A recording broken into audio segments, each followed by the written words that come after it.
Hey everyone, and welcome back to the Chatverse. I'm Jennifer. I'm Katie. And today we are actually going to reminisce and see if our future was in our hands the correct way or not. When we were a senior in high school in 2011, Yes. on June 5th, we'll mark our 10 years of graduating from high school. Oh my god. And so what we're going to do is we have our senior yearbook. We are going to read the quote we put in. Yeah. To see if, in a way, where our 17, 18-year-old selves thought we were going to be in 10 years. Right. And see if, well, does that quote, like, will we use it maybe today? Does it still kind of align with, like, who we are? And like you said, bringing up, well, what did we do with the, when we filled out that portion on the sheet? Where do you think you'll be in 10 years? And, yeah, this is going to be interesting. Is it accurate or is it not? And then, basically, too, we're going to talk about, well, where we are currently now. Did we think back when we were 18-year-olds that's where we would be? Or, like, talk about and reference some type, like, predictions we had years ago or what we thought we'd be doing and if that's anything in the ballpark that we are now. We were only a couple pages away from each other, too, because of our last name. Yes. So, we're going to get right into it.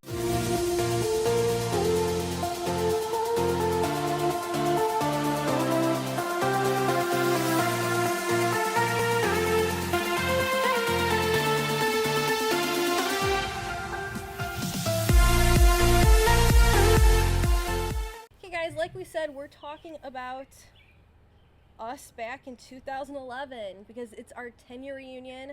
June 5th will mark us graduating, and we want to see, well, what was in our senior quote and our saying. So we're going to get our crazy teenage selves think we were going to be. Okay. So I'm going to start off with my quote first. You may think you know your destiny, but you have no idea what greatness lies ahead of you. You can be the world's greatest hero or its most mild-mannered citizen, but the only person who can write your story is you. Smallville. So, I am still a huge superhero fan dork. I haven't watched Smallville in a little bit, but I adore that show so much. I am very, very into, like, the Flash and the Marvel stuff. I'm very, very into, so I feel like that aligns pretty well with me still now for what my likings were from back then and now. I would say it still reflects. Yes, and I love the quote that I picked out. If I were today picking out a quote and I saw this, I still would. I'm not embarrassed by it. I know some people will be embarrassed by what they put in there. I'm not. So I think that's pretty good, and it's kind of, I feel like it kind of reflects right now too, where you're the one who writes your story, and I am still figuring out my story. Don't know what that is. Right. And of course back then you think you know what your path is going to be, and some of it is true and some of it's not at all. So when I said where are you going to be in 10 years, I wanted to put a different spin on it compared to a lot of others. Yeah. So I almost turned mine into a saying. And I wrote, driving my Mustang to wherever the road may lead me. I do not have a Mustang. No. I went through phases growing up, and there was a phase where I was obsessed with Ford Mustangs. And I said, I'm going to get a Ford Mustang. No, I have an SUV. Because a Mustang, you can't fit squat in. No. And if I needed to haul stuff, if I needed to transport practical. Stuff, or fit people in. No. You can't. No. So that was like, my thing. Of course, when I go to auto shows, I always sit in the Mustangs. Yeah. But I don't have a gravitational pull towards it. Right. They're a cool car, aesthetically, but they're not practical. Especially in, like, the suburbs and the city and stuff. They're not really, like... No, and they suck in the winter. Yeah, you have to, like, store them. Mm-hmm. So, yeah, I don't have a Mustang, and I feel like I do like that still, wherever the road may lead me. Yeah. Because it wasn't, like, too specific. That's, like, a broad thing. Because, yeah. Where mine is very specific. I'm like, Bird, please don't take a shit on us. It was flying over. So I hand this back over to you so that you can have a little bit of your conversation. Oh, God. I gotta go a couple pages over. Here I am. Okay. I'll read my quote first.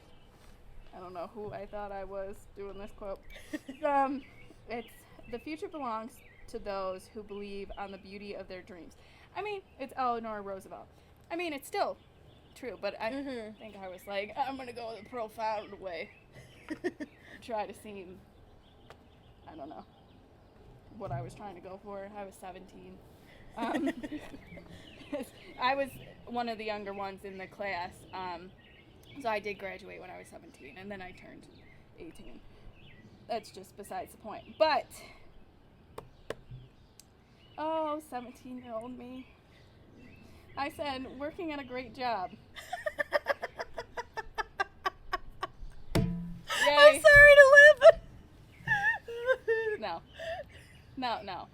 I've worked at plenty of jobs, none of which were the wonderful world of retail. The wonderful world of Disney. I hear the wonderful world of retail forever. I've worked a lot of jobs. And nothing of it was wonderful. No. I learned a lot along the way. Yes. Especially when I was in management. I was a visual manager. I did visual merchandising and like marketing stuff, which I learned a lot for, and that was using part of my degree. But yeah, I wouldn't call them great. The next part, married to a good guy. I'm not married. Not even close. And then the next went along with that, starting a family. No, almost I almost said almost 18. Almost 28. Not married, not starting a family. A lot of people in our class, married, have family. Divorced. College dropouts. Low lives. Dude, I was going the positive way. I'm sorry. You gotta throw everything in there. Well, I mean, there's a variety. Hey, there is a lot of successful people too that we graduated with. But there's a lot of people like us too that are still figuring things out, flying solo. The lone wolf. But yeah, so nowhere near where I thought. My plucky 17-year-old self was very optimistic. I think I kind of like said that because that was like the generic thing that you think, okay, you're going to be in your late 20s. You assume that that's where you're going to be. Right. Because that's kind of like the pattern of society. So you're like, yeah, that's where I'm going to be. No. No, 17-year-old Katie. No. That's not where you are. No. Okay. Yeah. So, going off of that, when you were that age, besides the whole like family thing, I guess you could still wrap that in there. Where did you think you would have like been by now? Like, was there a career you thought you were going to go into, or like where your point in your life would be? Or at this point, why I think I summarized it as a great job was because when I was a senior in high school, I didn't really know what I wanted to major in college. Wow. I didn't know what I wanted to major in because for a long period of time when I was younger, I wanted to be a veterinary technician, and then totally changed that because I can't handle like blood and stuff, and then I think emotionally like I would be devastated for people if like you had to put their animal down or something. It was too much where I was like, oh God. So then I was like, after that I didn't know. I was like, I don't know what I want to be. So then once I got into college, I made the decision of what I wanted to do. But then that changed during college because originally when I started college, I was going into hospitality, travel and tourism. I wanted to be a event planner, plan weddings. And then towards like the last like 2.5 years of college, because I was in college for 5 years, I ended up liking marketing and like visual merchandising, and throughout school I was working and I always managed to be on a visual team, and it just kind of became like a natural thing that like I was good at and I liked, and then I liked the whole social media marketing aspect in college and all of this kind of stuff. So then I kind of when I had to when I declared a major, I had like I was going to go major in hospitality, but they didn't have that option. So I majored in business and minored in hospitality. So then I think that's where kind of the shift happened, where then I was just like, oh, event planning, because I took a lot of like classes and stuff that dealt with it.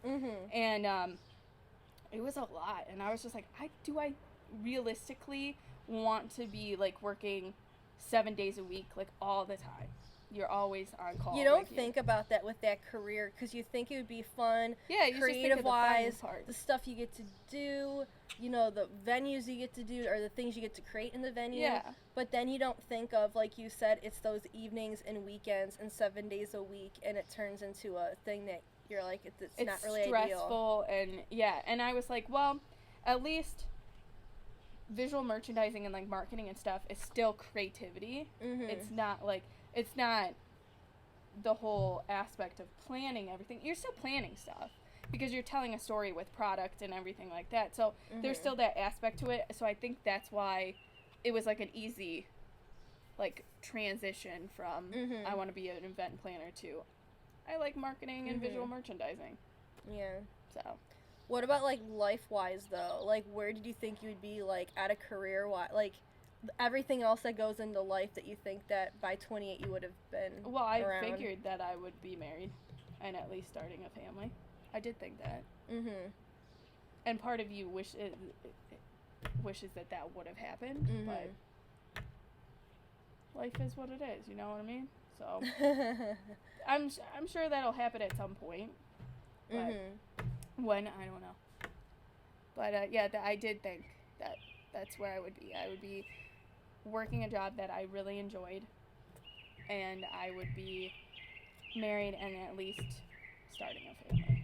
So I did at that point really think that. And I think when you go through life and you like, the more the years go on and everything, and now like 10 years out and stuff, but when you're walking through it, you're kind of like, man, you thought you would be at this point, you know?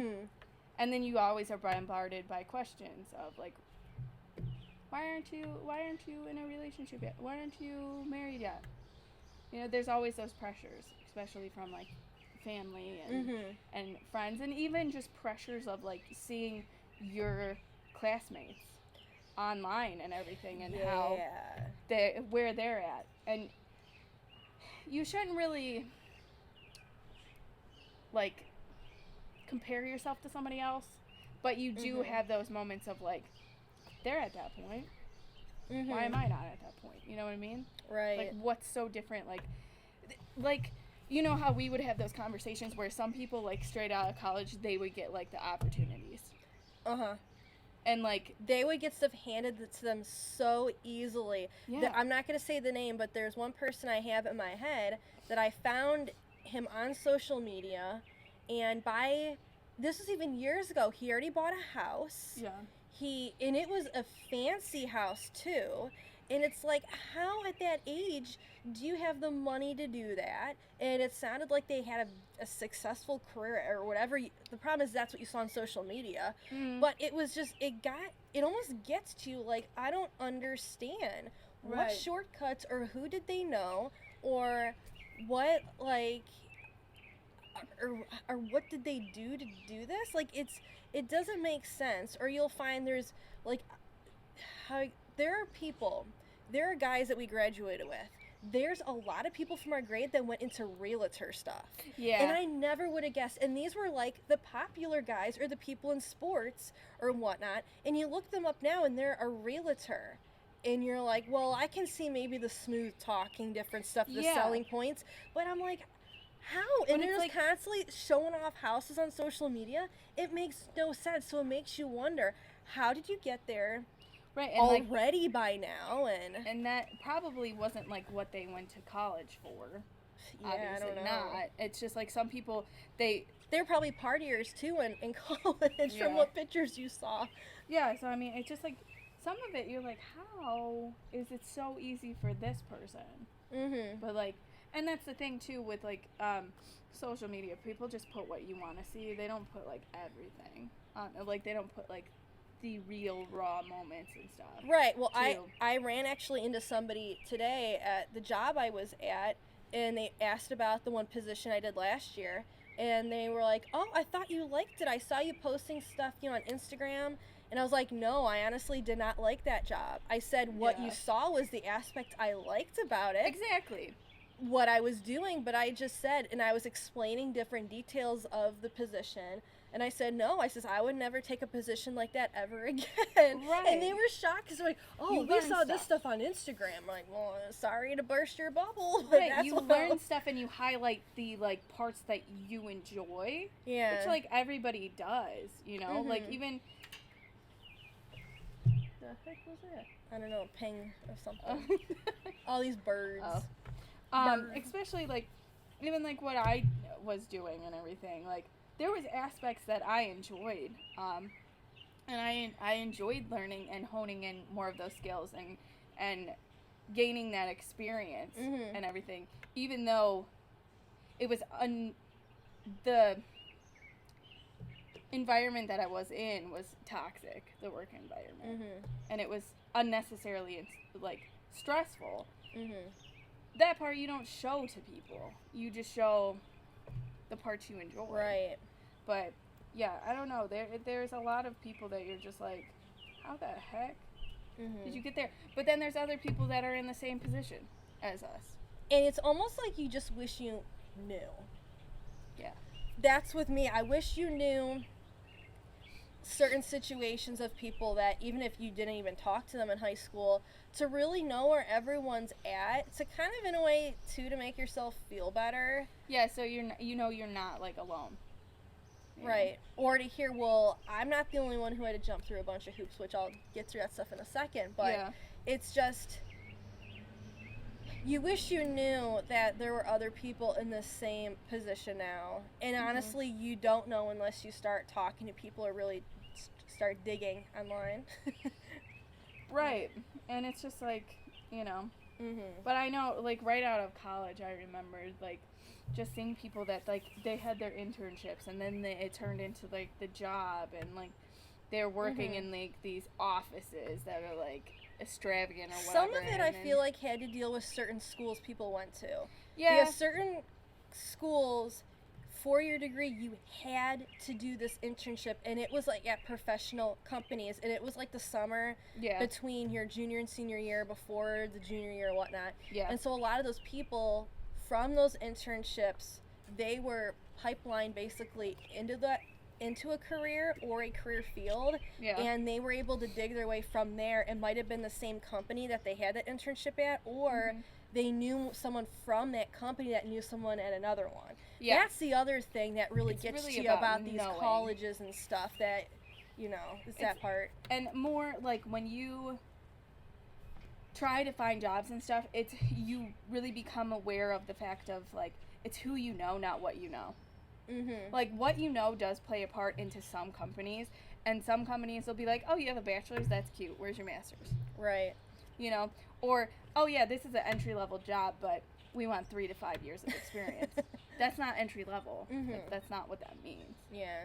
Entry-level means you just have your degree, no really experience, and they give you the experience. Mm-hmm. But these companies are crazy that, yeah, no, it's just weird. That, and then I don't know about you, but, like, when I was, like, younger and stuff, and through, like, high school and everything, like, everything seemed to, and, like, with jobs, everything kind of seemed to come easy. I didn't really face that much rejection. But then once I was, like, applying in my degree field Mm-hmm. for, like, big companies and different things like that, that's when I started, like, facing a ton of rejection. And at first I didn't really know how to deal with it, because getting a job was so easy for me Mm-hmm. that when it was like, no, And then hearing the same thing over and over. We love your personality. Your personality, it's bubbly, and with your smile, we're sure you'll get a job anywhere. Mm-hmm. How many times I heard that? Obviously, it's not enough. Like, you know what I mean? Where you're just like, okay, you know, I know you're trying to let me down easy, but like, or they wouldn't even respond to you at all. Yeah. And then I hated the instances when you would get through the first interview, it would go extremely well, and then the second, like, they would go, we're going to call you for the second interview. You are definitely, like, a shoo-in for a second interview. And then they never called you. I don't you got like the when they rejection do stuff letter. like that. You got the letter that said, we found somebody better for the position, blah.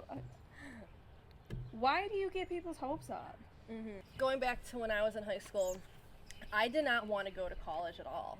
I actually wanted nothing to do with it at all, and I had teachers talk to me, and guidance counselors, you know, try to get me in that direction, because for me, I was so stubborn of, I don't want to take science and math and English all over again. I'm like, literally, you're repeating high school. And I wanted really nothing to do with it. And then the problem with me, too, is that I not only had that, you know, stubbornness, but I truthfully did not know what type of career to go in. Because my whole life, I had people surrounding me saying, oh, Jennifer, you can do this. Oh, you'd be good at that. And it was always, you know, when you're little, you would, like, say what you want to be. But it was always, like, the dumbest things. When you're little, you would just say stuff. Or a lot of it's you play pretend, and you just play a career role in your playtime. Exactly. So I had this problem where I didn't really know. But then I got into a mind frame that the problem was I felt like the career choices was not realistic. We had to do a paper sophomore year. 1 year it was a school issue project, and I want to say that was junior. No, that was the school issue project was no. Now I'm just confused. It was 10 It was years a ago. school issued. It was a school. We had to do a research paper about a school issue, and then there was another year where it was a career research paper. And that was both back to back. I want to say it was sophomore year and junior year back to back. Yeah, junior year. I remember doing one. And the career research project, I ended up doing stuff with sets, like movie sets, TV show sets, theater sets, because I was involved in theater in high school, and I would build the sets, paint the sets, all that type of stuff. So I started doing research on that, and that was something that I was just so honestly into. But the problem was because I was such a TV buff, I'm only like, yeah, that'd be so cool if I could build a set like the Home Improvement TV show set, all this. But none of it's in this area. And so in my way, that was like a fantasy thing, because I said, I don't care. A lot of people say, oh, just move to the area where you want your career to be in. I'm really not that type of person. If something happened that I did ever do that, that would be very scary in a sense. But I can't imagine myself moving out to California or these certain areas of the United States or Vancouver where they do this stuff.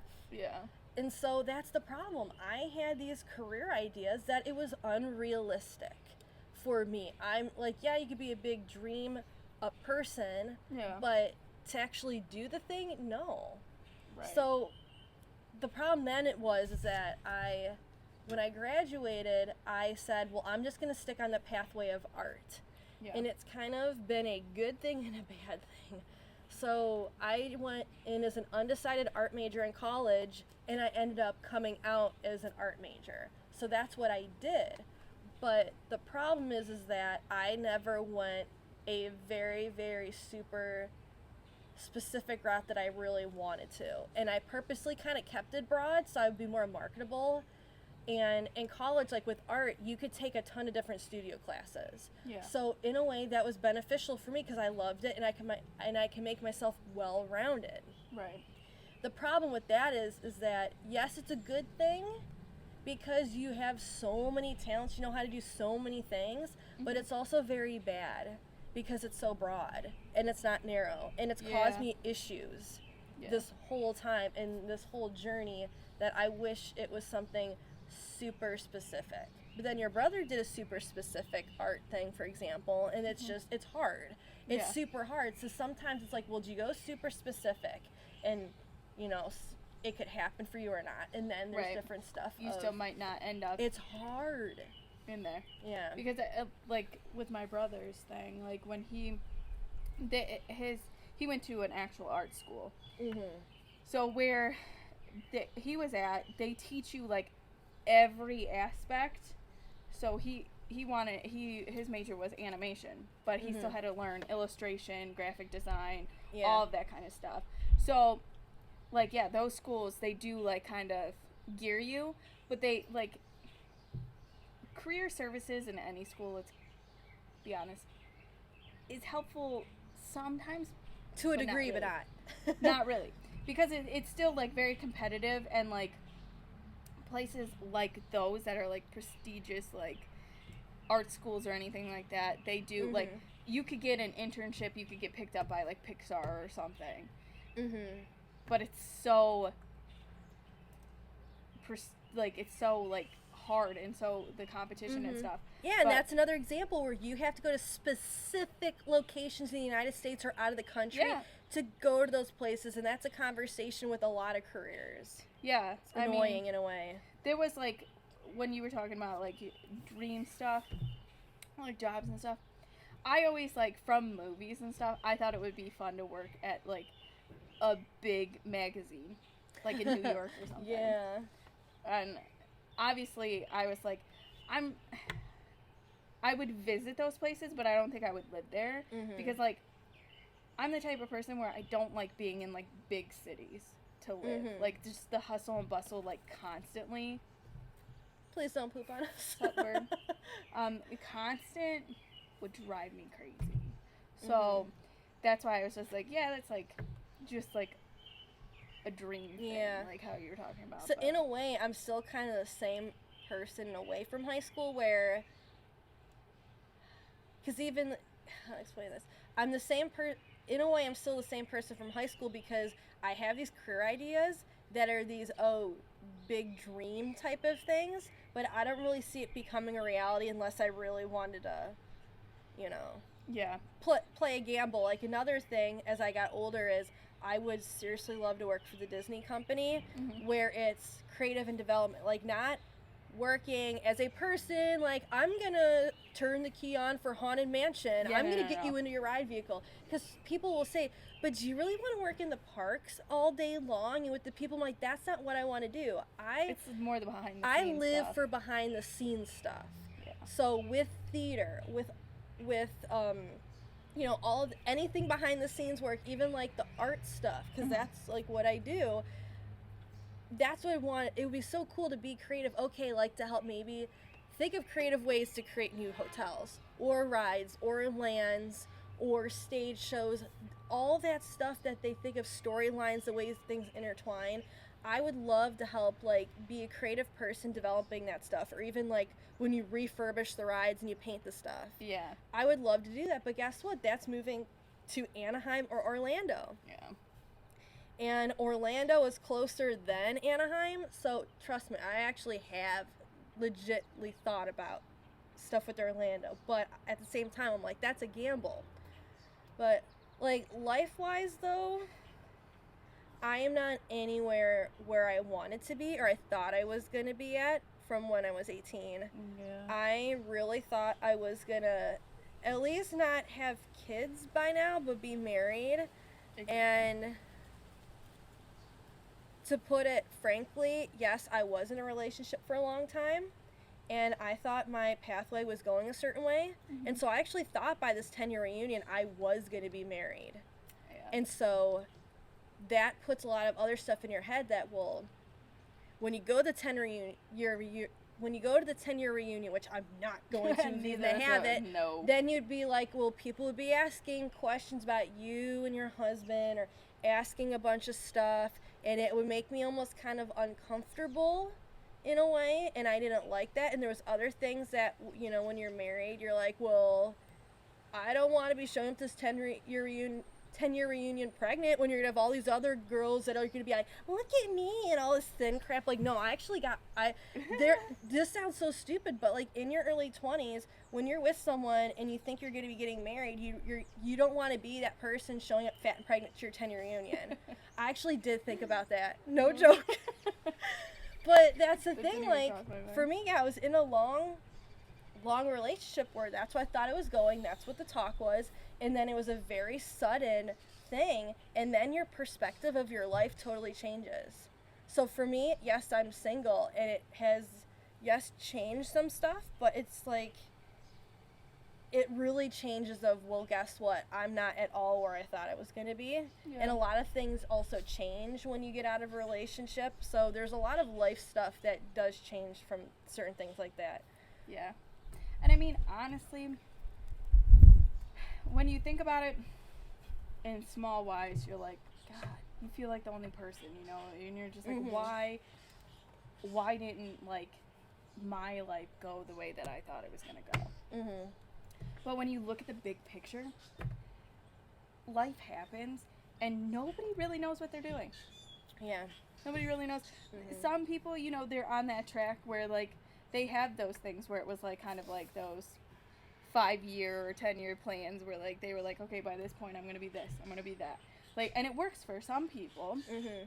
It just all, I think, stems from, like, the opportunities you get, like we were talking about before. But, yeah, there's a lot of times where you can get easily discouraged. But then it's like, by no means am I an unhappy person. I'm happy. Mm-hmm. But you just feel like there's, depends on the day for me. You just feel like, for me, what it is, it just feels like there's that piece that's missing. Mm-hmm.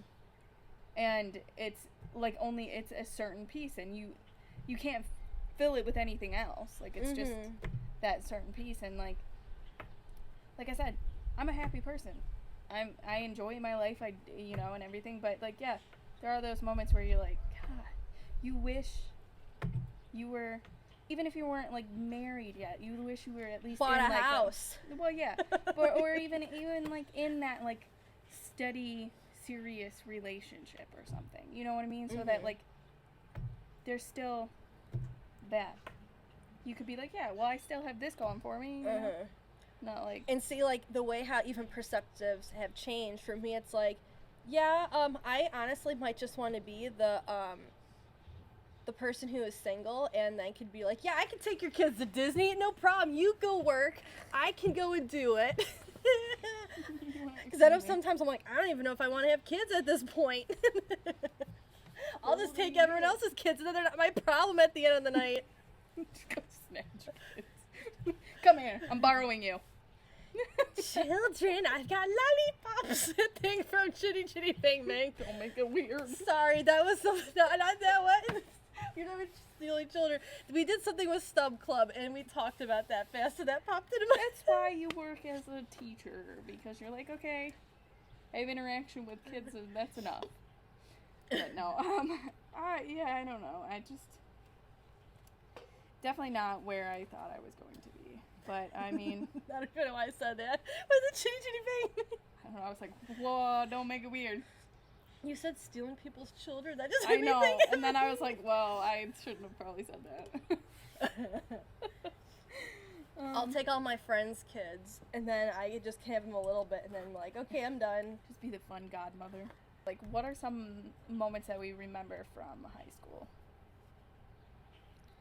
For me, it's the theater stuff. Me being in, like, the drama section of the theater where it was just strictly, I wasn't in the cast for that stuff on stage. It was all behind the scenes. So building the sets, painting the sets, and then I was in the musicals. Those were, like, the highlights, no joke, of my life. It was the best. There are many times where I miss being in musicals and being on the stage. And in my adult life, I have continued that, where I actually do work with high school theater programs still, where I have, I go out and I help with their productions or painting the sets, that type of stuff. I love it. And of course, that always is a career field too. And so that's why I'm like, I don't know what to do anymore. But yeah, there's that part. But yeah, that was such a highlight the theater program. I miss it so badly. Yeah. For me, like, the first 3 years of, I don't say college, of high school, they were good, they were fine, and everything. But I wasn't really involved in much. I just kind of went to school and then went, besides, like, being with my friends and stuff like that. But, senior year is when I was, like, involved in other things. Mm-hmm. So I think, like, senior year was, like, the best one. And that's really the one that you should, like, make stand out, because that's your last year of high school. Mm-hmm. You want to make it memorable. So I was involved in stuff. We had a service learning program. Both of us were involved in it. And basically you would learn about different jobs, and you would go out and help your community. You would volunteer and do stuff like that. And there was a lot of, like, team building and stuff like that we did. Mm-hmm. That was a lot of fun. And I remember there was when I was, like, I think maybe a sophomore or something, I had thought about doing flags. Oh. But then I kind of was like, I psyched myself out. That I was like, I don't want to be the one that comes out and drops the flag. You know? Mm-hmm. And there's that, like, fact that, like, I talk to, like, anybody. Like, I'll just talk to people. Mm-hmm. I'm just, like, a friendly person, whatever. But when it comes to being in front of, like, large crowds of people, I think that was the other aspect where I was like, oh God, like, I'm out there and there's all these people looking. I'm not the only person out there, but still there's a lot of eyes on me, and I'm like, I think that's where I, like, psyched myself out too. But yeah, I was gonna do it, because I was like, there was no way I was gonna do kick line. I would have ripped my hamstring or something. Pulled my groin, did something, I don't know. I'm flexible, but not that flexible. Mm-hmm. But yeah, I did think about that, and sometimes I'm like, I should have just done it. But then there was the aspect I was like, I don't want to be, like, at school more than I have to be. Oh. See, I love staying after school. That's when the fun happened. Well, it was more so that, like, because Kickline had to deal with band, so you had to, like, whenever band practice was, Wednesday nights. And over the summer, too, for the band camp stuff. You had to be present. And I was like, I don't want to have that cut into my summer. So I was like, that's why I kind of then talked myself out of it, too. But there's sometimes where I'm like, I should have just done it. But, yeah, and I think what, too, you miss about high school is seeing your friends every single day. That was the fun part of school. Yeah. Definitely. And just, like, there was always stuff going on. Like, there was the pep rallies, the dances, like, all kind of stuff that, like, you were, like, you would get excited for. Or then with us, when you have your friends in art class, which we had an awesome art department, and I took, like, basically almost every art class at our high school. Yeah, but with us being in art class together, it's not like, oh yeah, you have to read, you have to be quiet. We could actually have regular, normal conversations while working on our stuff. Whack on music. She would just be doing her thing, and we'd be, doing our projects, talking, interacting with each other, and it was kind of like, you're still working, you're still learning, but you're having fun, where, like, the other classes are kind of... I will admit, I do miss high school art classes. I do miss those. That was a lot of fun, and the opportunities we were given, and the stuff we got to do and work with. Yeah. That was fun. Yeah. Compared to, like, because college, every class is very, very specific. And for us, at that time, our high school it was an art class, which every project you did, it was something different. So if you did printmaking, well, we're not doing printmaking again. We might do drawing now ceramics. So we got to do all of that stuff together, which was fun. Yeah. And then there was the art shows and stuff like that. Yes, the art show was the best. If your stuff was, like, real good, then you could get picked for art shows, all of that kind of stuff. I mean, that was that kind of thing where, like, it was a lot of fun. And then it's like you constantly had something to do. And it was always different. Like, and even our high school, like, we had a lot of different classes that you could choose from for, like, if you didn't take art or whatever, you could choose whatever else. And I remember the one year as another class, I still was taking art this year, but I took a interior decorating Yeah, I class. took that too. That was a lot of fun, that class. Yeah, it was. And I did extremely well in it. I like had an A all the way through. That was a lot of fun. It was. Doing like on the computer, you take Yeah, the you got to design the houses. ugly project. Yeah, But I you still have mine thing because I loved like the project itself. I don't think I still have mine anymore, but the ugly project was when you had to take one ugly like fabric or whatever and incorporate it into a room and make it pretty. So like I had an ugly, like the one fabric was ugly and I just kind of made them throw pillows. So then they were just like interjected with other throw pillows and stuff, and they weren't like the main focal of the room, but they were still a present thing. So, Yeah. on there. So we're actually going to end the video here. Yes. So how about in the comments below, comment where you thought you were going to be in 10 years. Did you reach that goal? Like thinking about maybe what you wrote in your yearbook. And then, or if you're in high school, when you get asked where do you think you're going to be in 10 years, what will you be writing when it comes time? Exactly. Yeah. Well, that's it for us for today. We will see you next Thursday. And thank you for joining us in the Chatverse. Make sure you like, comment, and subscribe.